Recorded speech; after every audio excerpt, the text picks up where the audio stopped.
కనురెప్పల కాలంలోనే కథ మొత్తం మారిపోయిందే.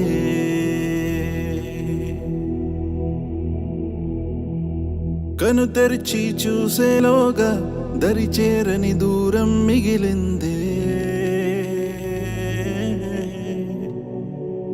ఇన్నాళ్ళు ఊహల్లో ఈ నిమిషం శూన్యంలో మిగిలానే ఒంటరినై విడిపోయే వేడుకలో జరిగినది వింతేనా. మన జీవితంలో కూడా ఈ ఫోటోలో నవ్వుల్లాగే ఎప్పుడూ ఆనందంగా ఉండాలని కోరుకున్నాను. మన జీవితంలో సంతోషం తప్ప బాధ అనేది ఊహల్లో కూడా రాకుండా చూసుకోవాలనుకున్నాను.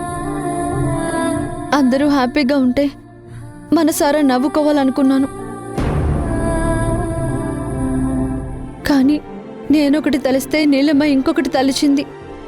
నాలో నవ్వుని దూరం చేసింది. మీ మీద ప్రేమని కురిపించకుండా చేసింది. మీకు దూరం అవుతానన్న బాధ నాకు మిగిలిపోయింది.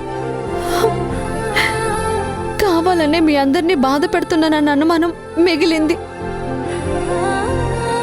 ఈ పరిస్థితులు ఎలా మారుతాయో, ఎప్పుడు మారుతాయో అర్థం కాని పరిస్థితుల్లో ఉన్నాను. ఒరే మనవడా, ఇద్దరికీ పెళ్లి చేసింది సంతోషంగా ఉండాలని. మీరలాగే ఉన్నారు. ఇప్పుడు నీ భార్య తల్లి కాబోతుంది. అందుకే నువ్వు దీన్ని కంటికి రెప్పలా కాపాడుకోవాలి. నీడలా దీని వెంటే ఉండాలి. ఎప్పుడూ తన చిరునవ్వుతో ఉండేలా చూసుకోవాలి. అదే నిజమైన జీవితం. అదే ఆదర్శవంతమైన దాంపత్యం. అంతేగాని మెడలో తాళిని మోస్తూ కట్టుకున్నవాణ్ణి దూరంగా ఉంచడం సంసారం అనిపించుకోదు. భర్తని భార్య ప్రేమించాలి. భార్యని భర్త గుండెల్లో పెట్టుకుని చూసుకోవాలి. ఇద్దరూ పాలు నీళ్ళలా కలిసిపోవాలి. అప్పుడే వాళ్ళనెవరూ విడదీయలేరు. అంతేగాని ఒకే గదిలో ఉన్న ఎడమొహం పెడమొహంతో ఉంటే జీవితాలు ఒంటరవుతాయి. సంసారంలో కన్నీళ్లే మిగులుతాయి. పార్దు, మీరందరూ ఇక్కడే ఉన్నారా? ఏ, నీ కళ్ళు కుట్టుకుంటున్నాయా? కాదు బామ్మా, భాను వాళ్ళ నాన్నగారు ఇంట్లో నుంచి వెళ్ళిపోయారు.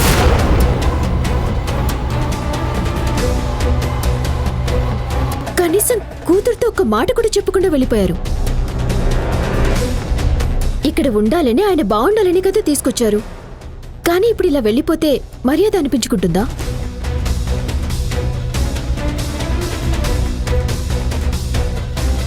అందరూ ఏదో అంటేనే ఆయన వెళ్ళిపోయారని అనుకుంటారు కదా. అది ఈ ఇంటి పరువుకి మంచిది కాదు కదా. ఇదంతా భాను చేయటం వల్లే కదా జరుగుతుంది. నీలిమా, ఎందుకే దాని మీద అరుస్తావు? వేప చెట్టు కింద అందరూ ఆనందంగా ఉంటారు. కానీ నిమ్మ చెట్టు నీడలో నిమిషం కూడా నిలబడలేరు. ఎందుకంటే ఎటు తిరిగినా ముళ్లే గుచ్చుకుంటాయి.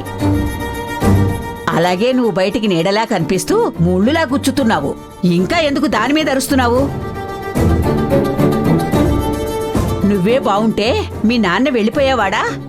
మా అందరికీ నీ మీద ఇలా కోపం వచ్చేదా? ఇల్లు బావుండాలంటే ఇల్లాలు బావుండాలి. ముందు అది తెలుసుకో నువ్వు.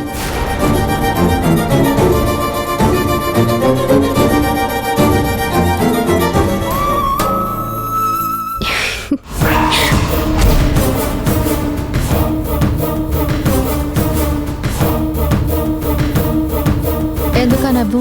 ఎగతాలా? కాదు భాను, నిన్ను చూస్తే జాలేస్తుంది. ఎవరైనా బాధపడితే జాలి అనిపిస్తుంది. కానీ నువ్వు బాధపడితే మాత్రం నాకు చాలా ఆనందం వస్తుంది. నువ్వు అసలు మనిషివైతే కదా, అసలు నీకు మనసుంటే కదా ఎదుటి వాళ్ళ ఫీలింగ్ ఏంటో నీకు అర్థం కావడానికి. నా అనుకున్న వాళ్ళు దూరం అయితే ఆ నరకం ఎలా ఉంటుందో మనసున్న వాళ్ళకి తెలుస్తుంది. నీలాంటి దయ్యాలకి ఎలా అర్థమవుతుంది? ఓహో, కంటికి రెప్పలా కాపాడుకుంటున్న కన్న తండ్రి కనీసం మాట కూడా చెప్పకుండా వెళ్ళిపోయాడు అని ఇలా బాధపడుతున్నావన్నమాట. నీ బతుకు కూడా ఆకాశం లాంటిదే భాను. నక్షత్రాలన్నీ కలిసి ఉన్నట్టే కనిపిస్తాయి, కానీ ఏవీ కలిసుండవు. అన్నీ దూరంగానే ఉంటాయి. ఇప్పుడు నీతో నీ వాళ్ళున్నట్టు. నువ్వు దూరం చేయాలని ఎంత ప్రయత్నించినా నేను దగ్గర అవుతూనే ఉంటాను. తాత్కాలికంగా విడదీయగలవేమో కానీ శాశ్వతంగా నా వాళ్ళని నా నుంచి దూరం చేయలేవు. ఏంటి భాను, ఆశల్లో బతుకుతున్నావా? తప్పులేదులే. ఇప్పటికే నిరాశతో కుంగిపోతున్నావు. ఏమాత్రం కూడా ఆశను పెంచుకోకపోతే బతుకు భారమైపోతుంది. నేను ఆశతోనే బతుకుతున్నాను, ఆశయంతో బతుకుతున్నాను, సాధించగలనన్న నమ్మకంతో బతుకుతున్నాను. కానీ నీ పరిస్థితి ఏంటో ఒక్కసారి ఆలోచించుకో. ఆలోచించుకోవడానికే ఉంది. నీ వాడిని నా వాడిని చేసుకోవటమే. నీ మెళ్ళో కార్తీక్ కట్టిన తాళి మాత్రమే ఉంటుంది, కానీ కార్తీక్ నాతో ఉంటాడు. నీతో కార్తీక్ జ్ఞాపకాలు మాత్రమే ఉంటాయి, కానీ నాతో కార్తీక్ సంతోషాలుంటాయి. ఇది భ్రమ ఎలా అవుతుంది? భ్రమ కాక ఇంకేంటి నీలిమా? నువ్వు చేసిన పని వల్ల ఇంట్లో గొడవలు వస్తున్నాయి. అందరికీ నా మీద కోపం వస్తుంది. కానీ నా వాళ్ళెవరూ నన్ను వదిలేలేదు. నేనెందుకు ఇలా ప్రవర్తిస్తున్నానో అని బాధపడుతున్నారు, నా కోసం ఆలోచిస్తున్నారు.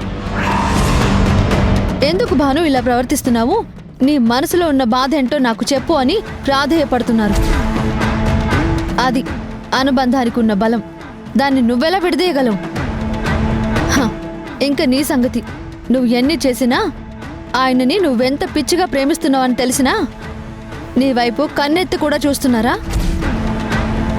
నీకు ఆయన ఒక స్నేహితురాలుగా విలువిస్తున్నారు, కానీ ఇంకాయన ఏ విషయంలోనూ నీకు విలువివ్వట్లేదు. ఎప్పటికీ ఆయన మనసులో నీకు స్థానం ఇవ్వరు. నువ్వు తలకిందులు తపస్సు చేసినా నా నుంచి దూరం కారు, నీకు దగ్గర కారు. ఇది నేను సాధిస్తున్న విజయం. ఈ ఆశ నాకు చాలు కదా, నేను అనుకున్నది చేయగలను అని నమ్మడానికి. భ్రమలో ఎవరు బ్రతుకుతున్నారో నీకు అర్థం కావడానికి. ఇప్పుడు చెప్పు నీలిమా, శూన్యం ఎవరి ముందుంది? నీ ముందా, నా ముందా? నా వాళ్ళు నాకు దూరంగా ఉన్నా వాళ్ళని నేను దగ్గర చేసుకోగలను.